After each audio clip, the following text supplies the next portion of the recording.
Yo guys, it's CFB, welcome back to a brand new video, welcome back to the channel. Today we've got a bit of a mixture type of video. It's been a long time since I've done one of these type of videos where I've got a match preview for a game that's coming up, but we've also got two bits of transfer news which are big to get into before the match preview, which there's been a lot of transfer news today. There has been a lot of developments regarding around a load of players for us today.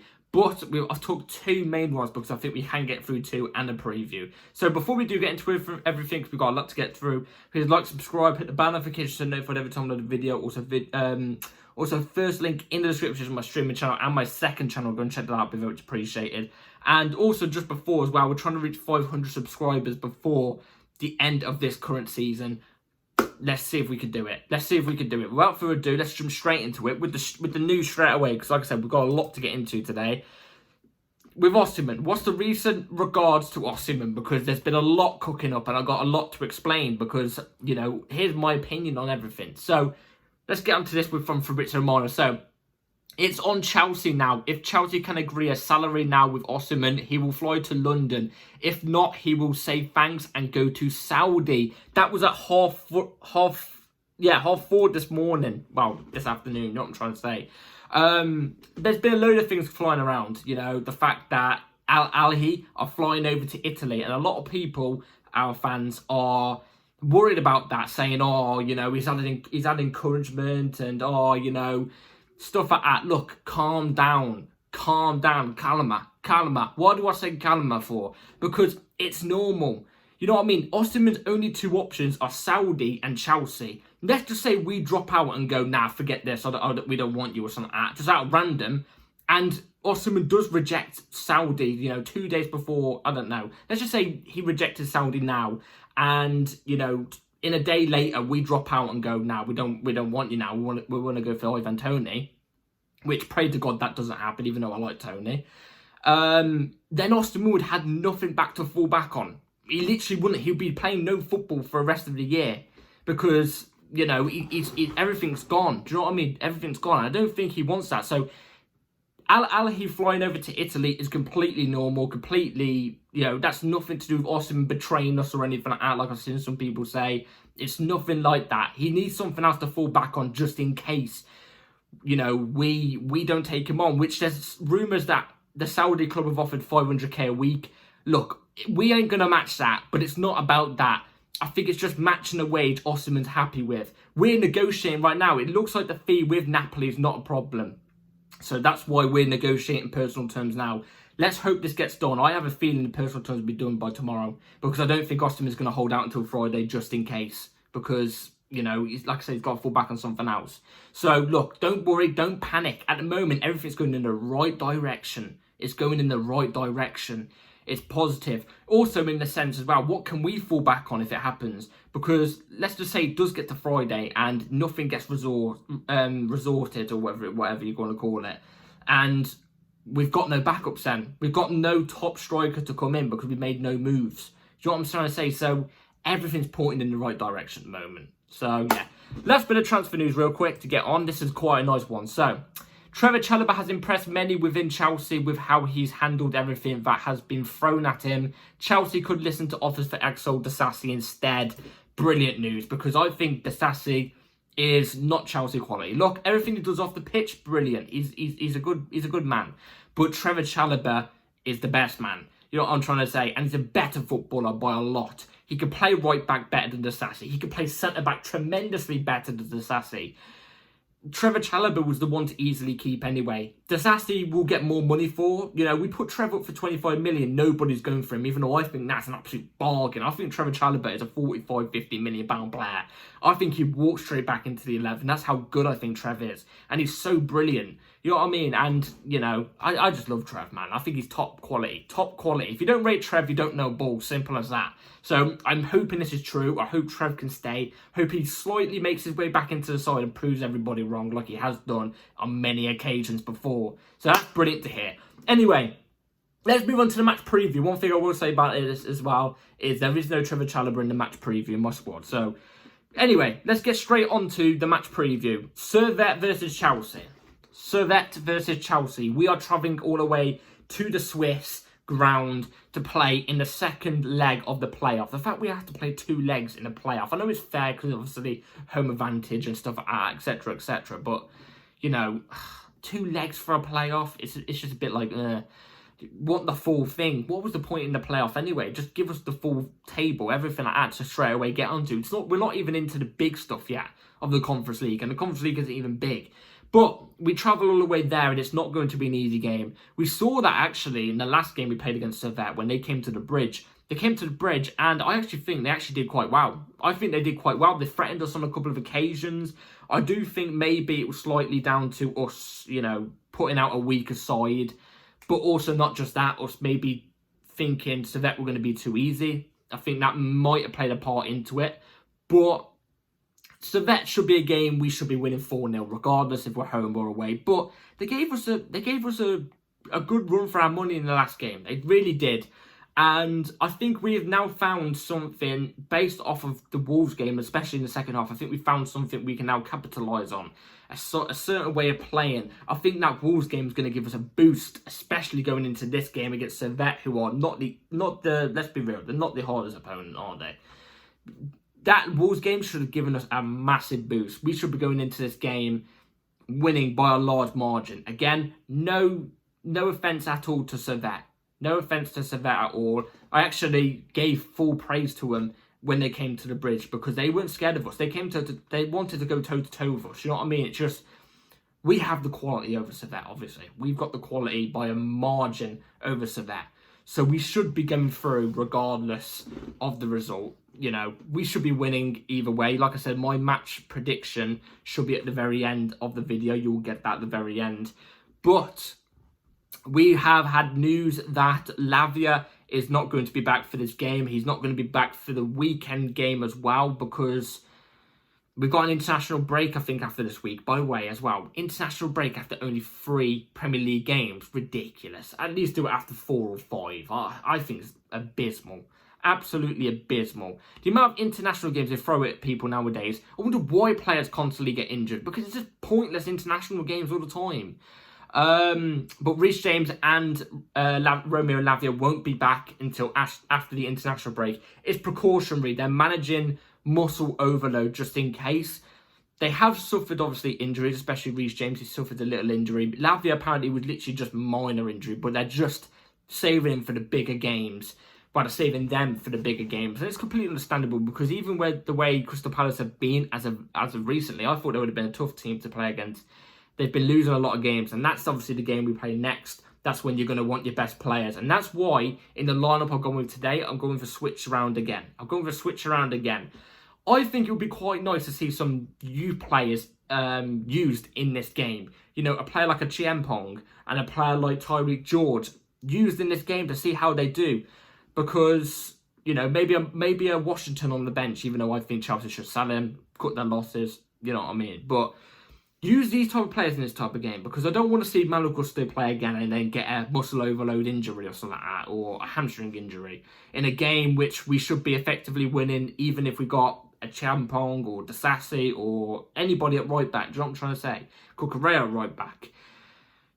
We should be saving our better players, our most important players, for that game on Sunday.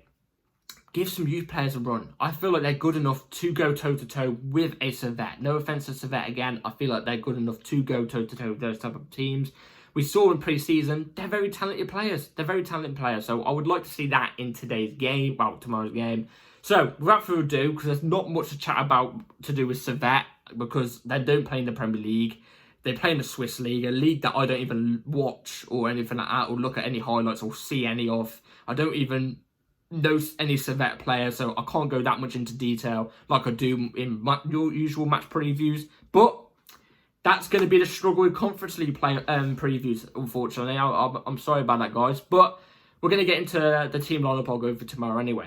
So, the 11 I will be going with for tomorrow is going to be right here on the screen in a second. Obviously, as I go through the players, I'm going to describe why I've chose these players and what they're going to do in the game for me personally if it was this team. So, it's going to be right over on the screen. So, Jorgensen in goal, Renato Viego left back, Badiashile, Tosin Arabayo as the centre-backs, Disasi, right back. Caicedo, DM. Dewsbury Hall, right centre mid. João Felix as the advanced 8.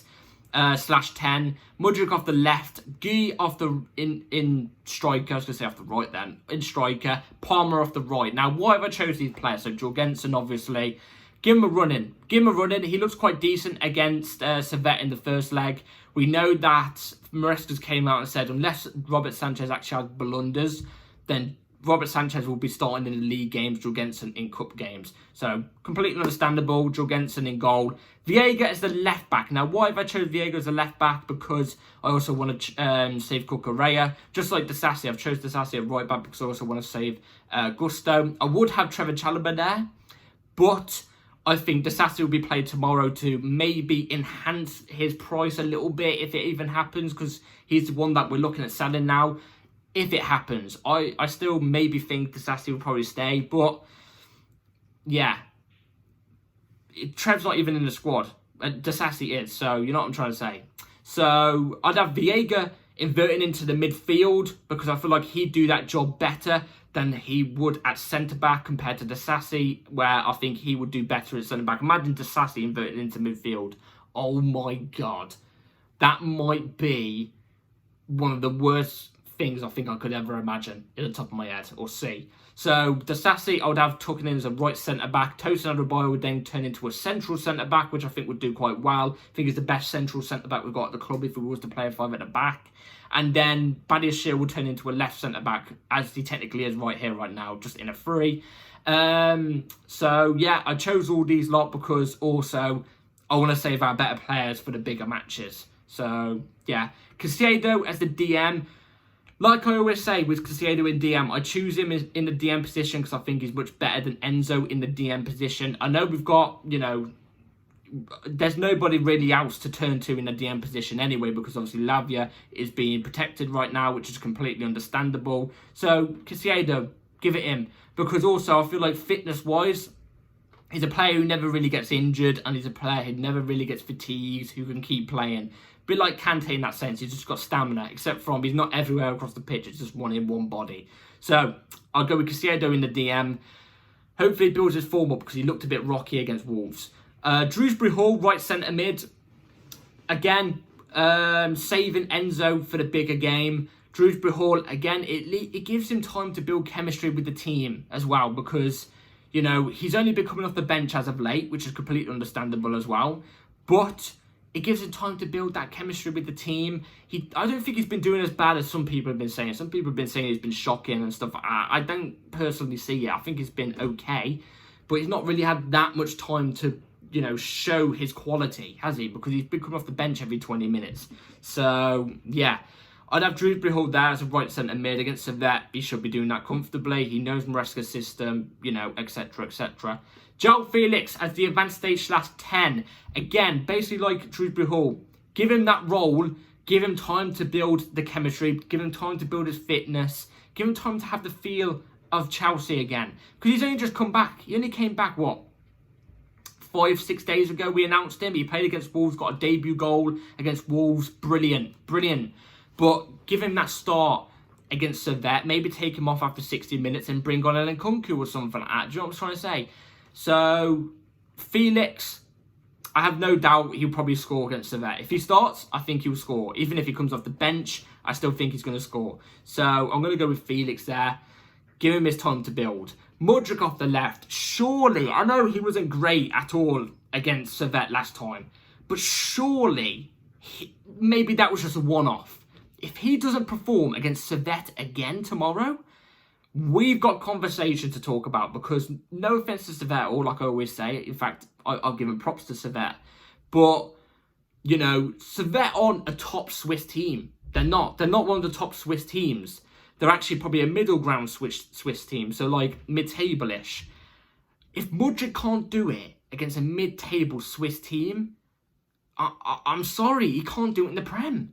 He can't, because we need consistency this season. We need consistency. We need players to be consistent at the top of their A-level game. You know, we need them to be scoring goals. Mudryk's in his 3rd season at Chelsea, or if you want to count it, with technically not his 3rd season until January, but nearly his 3rd season. And I've got to see something from him. I've got to. And with the links with Sancho, that's still a possibility as well, by the way. That's still a possibility. If he doesn't perform in this game, hell, if it came out we was going to sell him on Friday, I really wouldn't mind it for Sancho.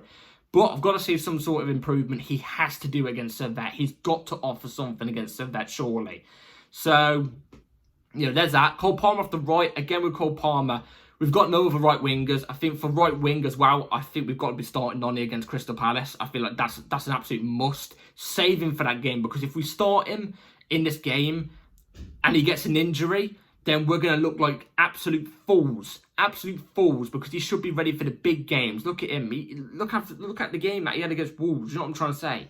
So, again, no offence to Cole Palmer. I'm not saying he didn't perform against Wolves. He was top against Wolves. One of our best players against Wolves. The top 3 player against Wolves. Probably our second best. But there's nobody else really to turn to on the right. I feel like Noni had a better game. So, Cole Palmer as well. He's not somebody who really gets injured regularly as well. So, I feel like he will have the fitness to, come and play and start. And then maybe after 70 minutes, 75 minutes, you bring on Noni for 15 minutes. So, I'd have Palmer off the right. I feel like he's the best creator, bar Felix, in that team. Attacking wise, to set chances up for Gui or hell, even Mudryk. He's the best type of player. He's the player that can spot that one pass. You know what I'm trying to say? And if Mudryk's ever going to score, it's going to be from a Cole Palmer spot in this type of game from this team. So, yeah. And Gui up top. Gui, give him the running. Again, with Jackson, save him. Gui, this is a perfect chance for him to score in this game. He nearly scored against Servette last time. It was very, very unlucky, and I actually feel so bad for him. I forgot to say it in my review. I felt so bad for him, because you can clearly tell it was just a bit of a jumble of everything. It wasn't him actually missing a sitter, him just being crap and missing a sitter. No, it was just unlucky. It was just unlucky. I feel like he's going to get a goal in this game, though. I feel like he'll be looking for redemption, and he will get that redemption. Arguably, you could argue this might be his last game or his last time at Chelsea until he goes out on loan, because if we do get a striker, I'm guessing we're probably going to loan out Gui, because otherwise then we'll have 3 strikers and Gui will look to get no game time. He's got to get some sort of game time, because he's got big, big, big potential. So, yeah. Let's see if this whole team can impress. That's the team lineup I'll go with tomorrow against Servette. So, basing it off a score prediction. What's my score prediction for this game? Look, we got off a big victory against Wolves, 6-2. I'm still, it's so nice when you come off a victory like that, or just a victory in general. Do you know what I mean? Compared to Chelsea last season, we never really felt that much. You know what I'm trying to say? But getting off that, we've got to have a big, big, big step in our game. We've got to feel a big confidence boost rushing through the players, even for players that didn't even play, like Tosin, Badiashile, Disasi. Viega came off the bench, but Viega, Drewsbury Hall, you know what I mean? Gui, they've all still got to feel that bounce, because the team unity right now has got to be so positive after that result. It's got to be so positive. So, look, we cannot underestimate Servette at all, by the way. We cannot. Because at their ground, anything could happen. Anything could happen. It could be 2-2 and it could go to penalties, I think, maybe. But I think, if you start kind of judge after that first game too from Servette, it's at their ground. I think it's going to be Servette's 0, Chelsea 2. I think we're going to come away with a 2-0 win.